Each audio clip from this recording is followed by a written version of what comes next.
Imagine vivre sans que rien ni personne ne parvienne à te faire sortir de ton centre.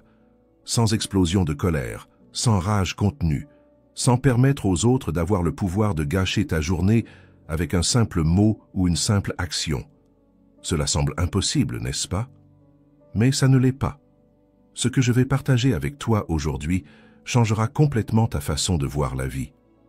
Ce n'est pas de la magie, ni du positivisme vide, c'est de la philosophie pratique. C'est la même connaissance que les grands stoïciens comme Marc Aurèle, Séneca et Épictète utilisent pour affronter l'adversité sans perdre leur calme. Pense à la dernière fois que tu t'es mis en colère. Peut-être que quelqu'un t'a manqué de respect, a trahi ta confiance ou que le trafic t'a simplement fait perdre patience. Que se passerait-il si je te disais que toute cette colère était un choix? Oui, un choix. Et si tu fais ce que je vais t'enseigner aujourd'hui, tu ne réagiras plus jamais de la même manière. Mais il y a une clé, un principe fondamental qui change tout, et dans cette vidéo, je vais te le révéler étape par étape.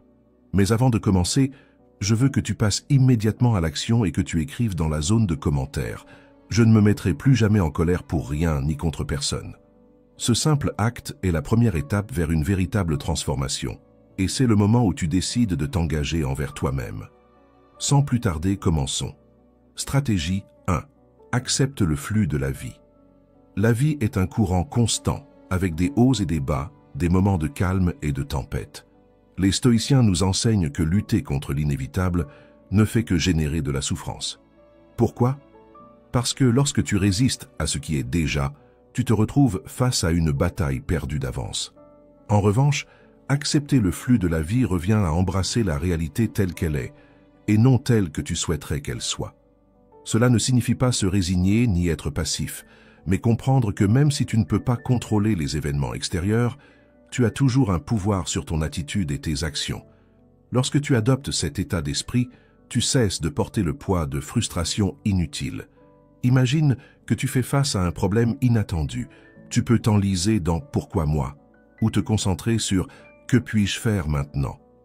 Cette acceptation te donne la clarté nécessaire pour prendre des décisions plus sages et te libère du tourment émotionnel. De plus, accepter le flux de la vie signifie aussi reconnaître que tout est transitoire. Ni la joie ni la tristesse ne durent éternellement. Cette compréhension te permet de profiter des bons moments sans t'y accrocher et d'affronter les mauvais en étant certain qu'ils passeront également. En essence, suivre le flux de la vie consiste à trouver la paix dans le changement constant, en sachant que tu peux toujours choisir comment naviguer sur ton chemin. Stratégie 2. Cesse de juger les autres. Juger les autres revient à porter un sac à dos rempli de pierres qui ne t'appartiennent pas.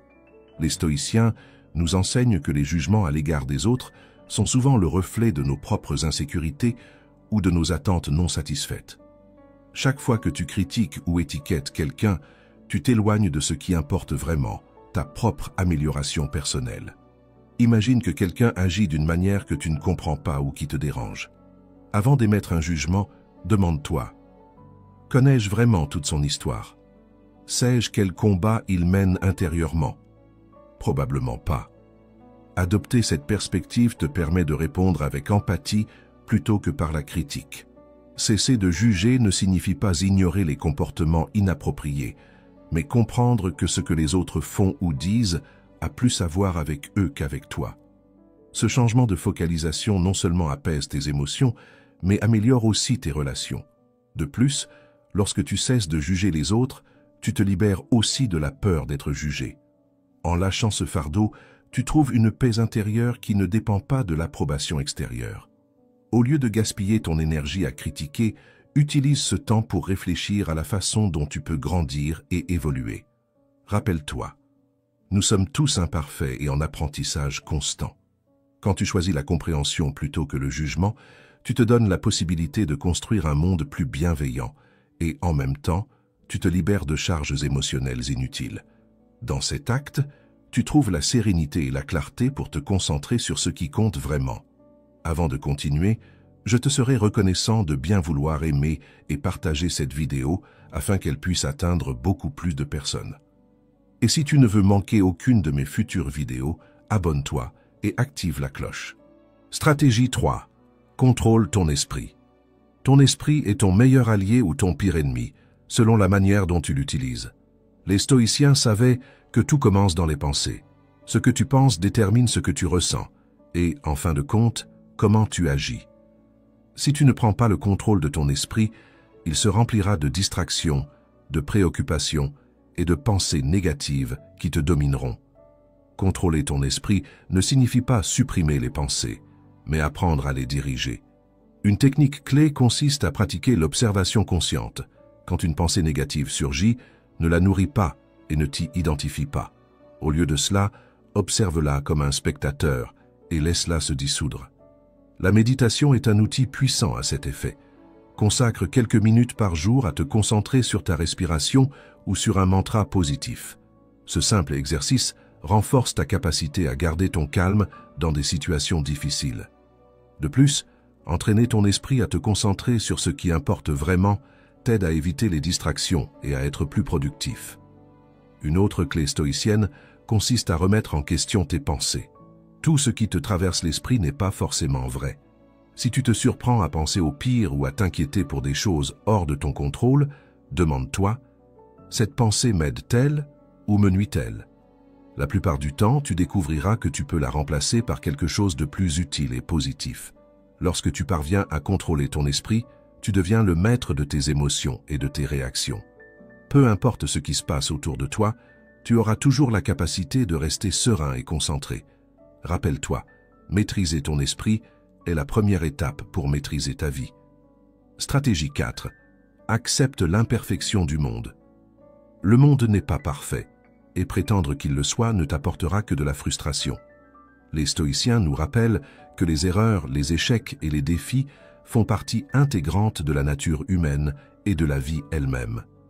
Lorsque tu cesses de lutter contre cette réalité, tu découvres une source inépuisable de calme et de compréhension.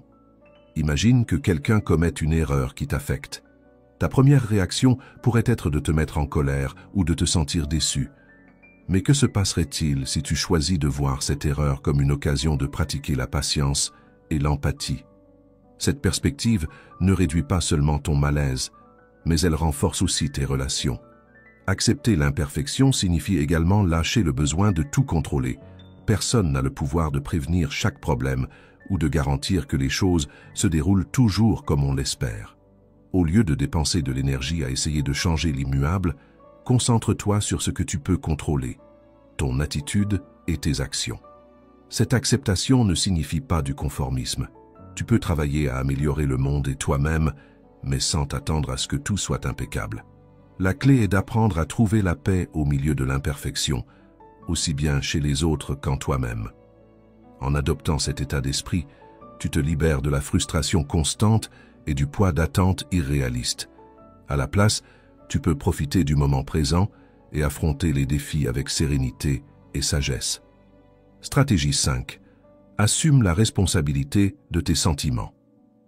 Tes émotions ne sont pas causées par les autres ni par les circonstances extérieures. Elles résultent directement de la façon dont tu interprètes et réagis à ce qui se passe.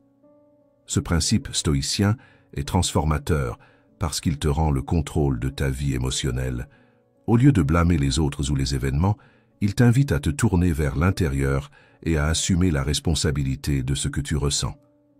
Imagine que quelqu'un te fasse un commentaire blessant. Tu as deux options: permettre à ces mots de t'affecter et réagir avec colère ou tristesse, ou décider que son opinion ne définit pas ta valeur ni ne contrôle ta paix intérieure.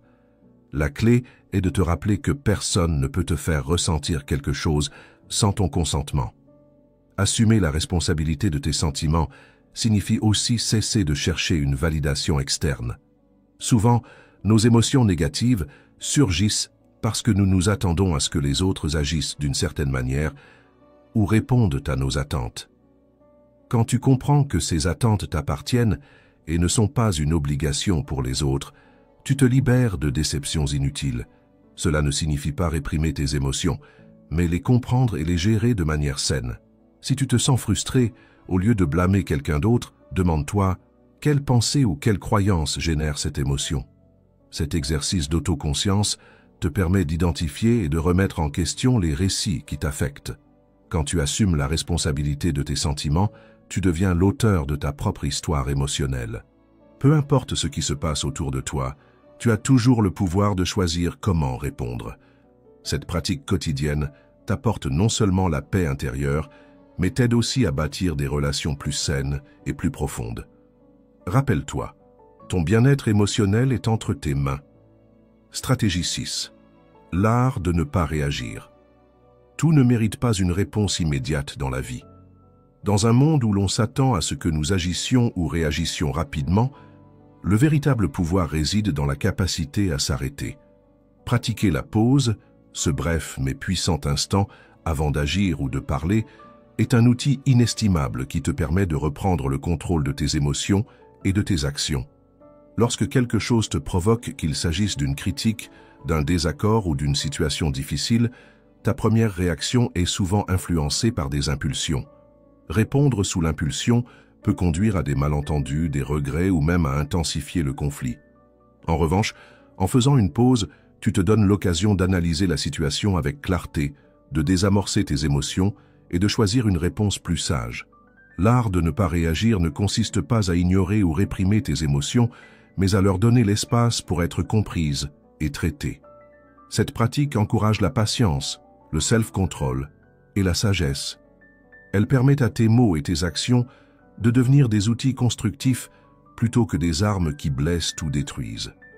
La pause envoie également un message fort à ceux qui t'entourent. Elle démontre que tu n'es pas facilement manipulable et que tu as la capacité de garder ton centre, même dans des situations tendues. C'est un signe de maturité émotionnelle et de force intérieure. Souviens-toi qu'il n'est pas toujours nécessaire de te défendre, de te justifier ou de réagir. Parfois, le silence est la réponse la plus éloquente et la plus efficace. Apprendre à choisir tes batailles et tes mots avec intention peut transformer tes relations et ta perspective sur la vie. Cultive l'art de ne pas réagir. Dans la pause, tu trouveras la clarté pour agir depuis ta meilleure version et c'est dans cette clarté que réside le véritable pouvoir. Stratégie 7. Cultive la gratitude au quotidien. La gratitude a le pouvoir de transformer profondément ta vie. Dans un monde qui te pousse souvent à te focaliser sur ce qui te manque, cultiver la gratitude au quotidien te permet de reconnaître ce que tu as déjà et de changer radicalement ta perspective. La clé est de faire de la gratitude une habitude constante et non une simple pensée occasionnelle. Chaque jour, consacre quelques minutes à réfléchir à 3 choses pour lesquelles tu te sens reconnaissant. Cela peut être de grandes réalisations ou des moments quotidiens simples, comme le sourire d'un ami ou le soleil qui brille après la pluie. L'idée est de te concentrer sur le positif, sur ce qui te nourrit et t'apporte la paix, plutôt que de rester piégé dans la négativité. Ce simple acte de gratitude te permet de voir le monde avec un regard différent, en reconnaissant l'abondance qui est déjà présente dans ta vie. La gratitude ne t'aide pas seulement à trouver la paix intérieure, elle améliore aussi tes relations, car elle te permet d'apprécier les personnes et les situations que tu pourrais autrement tenir pour acquises. De plus, en la pratiquant chaque jour, tu crées un état d'esprit d'abondance plutôt que de manque. Plus tu es reconnaissant, plus tu trouves de raisons de l'être, formant ainsi un cercle vertueux qui s'étend. La gratitude a un impact direct sur ton bien-être émotionnel. Elle diminue le stress, l'anxiété et la frustration et te relie à un sens plus profond de but et de satisfaction. Il ne s'agit pas d'ignorer les défis de la vie, mais de trouver la lumière même au cœur de l'obscurité. Fais de la gratitude une pratique quotidienne. C'est une habitude simple mais d'une grande puissance. En te concentrant sur ce que tu as, tu transformes ta façon de vivre, créant ainsi une vie plus épanouie et plus consciente. Stratégie 8. Concentre-toi sur ce que tu peux contrôler. La vie est pleine d'incertitudes et de facteurs hors de ta portée. Tu ne peux pas changer la météo, contrôler les opinions des autres, ni modifier le passé. Cependant, il y a quelque chose qui est toujours sous ton contrôle, tes pensées, tes émotions et tes actions. En te concentrant sur ce que tu peux contrôler, tu te libères de la frustration qui découle de vouloir manipuler l'incontrôlable. La première étape consiste à reconnaître que l'anxiété et le stress surgissent souvent lorsque tu t'attaches à ce que tu ne peux pas changer. Te faire du souci pour l'avenir, pour ce que les autres pensent de toi ou pour ce qui est arrivé il y a des années, t'éloigne de ce qui importe vraiment, ta capacité à répondre avec sagesse au moment présent. Au lieu de te focaliser sur ce qui est hors de ta portée, réoriente ton énergie vers ce sur quoi tu peux influer. Tu as le pouvoir sur tes décisions, sur la façon dont tu réponds aux situations et sur la manière dont tu fais face aux défis. Tu peux choisir comment réagir face aux difficultés, comment apprendre de tes erreurs et comment grandir à travers l'adversité. En te concentrant sur ce que tu peux contrôler, tu prends les rênes de ta vie. Tu deviens la source de ta propre paix et de ton bien-être, sans dépendre de facteurs externes pour te sentir équilibré. Cette approche te permet d'être plus résilient, car au lieu de résister à l'inévitable, tu apprends à t'adapter et à agir dans les limites de ce qui est à ta portée. Rappelle-toi, ton énergie est limitée. Au lieu de la gaspiller pour ce que tu ne peux pas changer, investis-la dans ce qui dépend de toi. Ainsi, tu vivras de manière plus consciente, plus concentrée et plus sereine. Stratégie 9. Pratique l'empathie. L'empathie est l'une des compétences les plus puissantes pour bâtir des relations solides et résoudre les conflits de manière efficace. Nous faisons tous face à nos propres luttes, bien souvent cachées derrière les masques que nous montrons au monde. Avant de laisser la colère ou l'irritation prendre le dessus, prends un instant pour réfléchir à ce que l'autre personne pourrait vivre. Pratiquer l'empathie ne signifie pas être d'accord avec l'autre, mais essayer de comprendre sa perspective, ses émotions et ses circonstances. Quand tu te retrouves dans une situation de conflit, au lieu de réagir impulsivement, demande-toi « Que pourrait ressentir cette personne ? Quels défis ou soucis pourraient influencer son comportement ?» Cet exercice t'aidera à voir au-delà de la surface et à aborder la situation avec compassion plutôt que jugement. L'empathie dissout la colère et la frustration, car elle te permet de te connecter aux autres à un niveau plus profond. En comprenant le contexte des émotions d'autrui, tu te libères du besoin d'avoir raison ou de t'imposer, ce qui renforce tes relations personnelles et professionnelles. Cette pratique favorise également la patience et la tolérance. Reconnaître que chaque individu a sa propre histoire et ses propres difficultés te permet de réagir plus calmement et de manière constructive. Au lieu d'alimenter le conflit, tu le résous avec davantage de compréhension et de respect mutuel. Pratiquer l'empathie ne te bénéficie pas seulement à toi, mais aussi à ceux qui t'entourent. Cela fait de toi une personne plus consciente, plus connectée et, surtout, plus humaine. En faisant de l'empathie une part essentielle de ta vie quotidienne, tu créeras un environnement plus harmonieux et plein de soutien. Stratégie 10. Embrasse la nature transitoire de toute chose. Rien dans cette vie n'est éternel. Les personnes, les moments et les émotions sont éphémères. Tout est en changement constant. Lorsque tu embrasses la nature transitoire de la vie, tu développes une profonde appréciation pour le présent.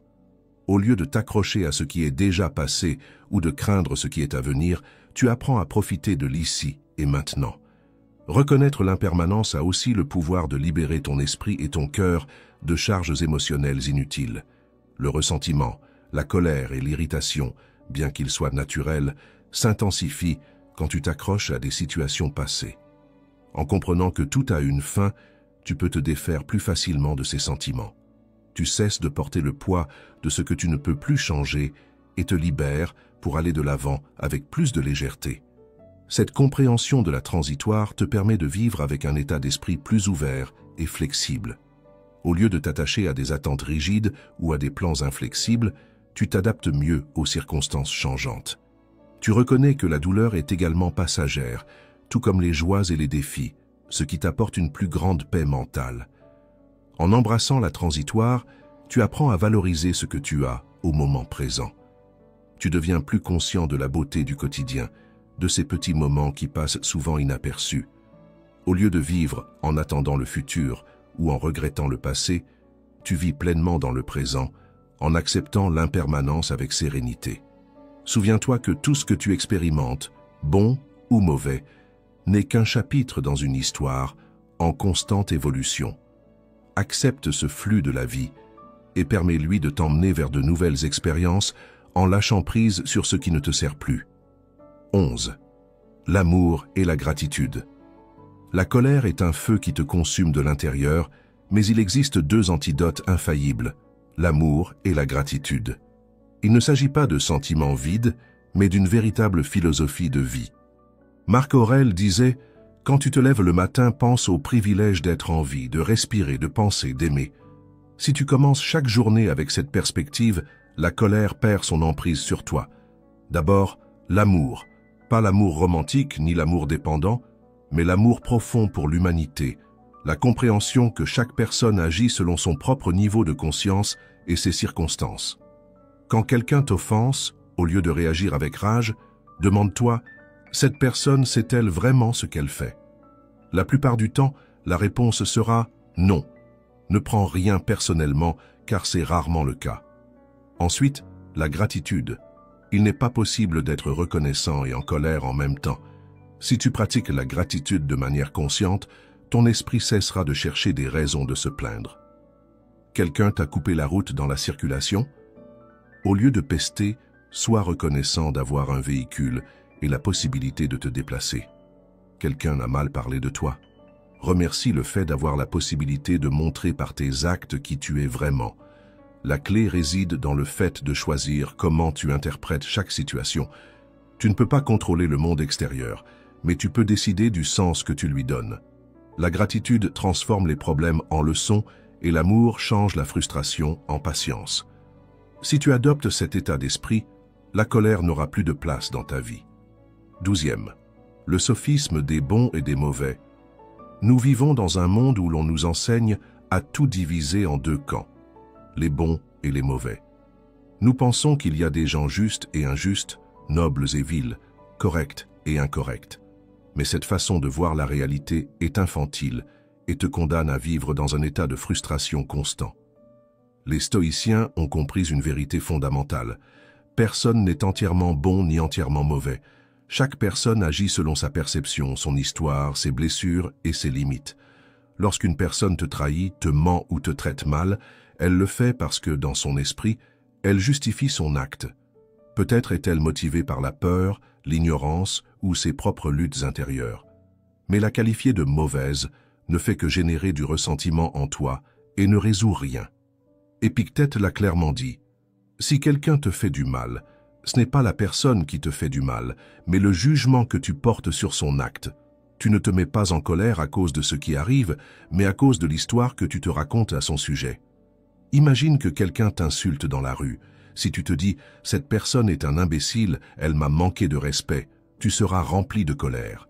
Mais si, au lieu de cela, tu te dis « peut-être qu'elle passe une mauvaise journée, peut-être qu'elle ne sait pas ce qu'elle fait », tu te libères du fardeau de la colère. Le véritable pouvoir réside dans l'acceptation de la réalité sans la diviser en blanc et noir. N'attends pas du monde qu'il se conforme à tes attentes. Les gens agissent selon leurs propres raisons, pas les tiennes. Quand tu comprends cela, tu cesses de souffrir à cause des actions d'autrui. Tu ne te mets pas en colère parce que tu comprends que tous, d'une certaine façon, font de leur mieux avec ce qu'ils ont. Si tu es arrivé jusqu'ici, félicitations. Non seulement tu as appris comment te libérer de la colère, mais tu as aussi fait un pas vers une vie plus sereine et puissante. Tu sais maintenant que la clé consiste à changer ta perspective et à ne pas laisser l'extérieur contrôler ta paix intérieure. Merci d'avoir regardé la vidéo jusqu'à la fin. Si elle t'a été utile, clique sur « J'aime » et partage-la avec tes amis et ta famille, car nous méritons tous de vivre avec plus de calme. Abonne-toi pour plus de contenu sur le stoïcisme et le développement personnel. Souviens-toi, passe immédiatement à l'action et écris dans la zone de commentaires « Je ne me mettrai plus jamais en colère pour rien ni contre personne », car ce simple acte, mais puissant, est la première étape vers une véritable transformation, et c'est le moment où tu décides de t'engager envers toi-même. Et maintenant, je t'invite à regarder la prochaine vidéo où tu découvriras un autre enseignement stoïcien qui peut transformer ta vie. À bientôt là-bas.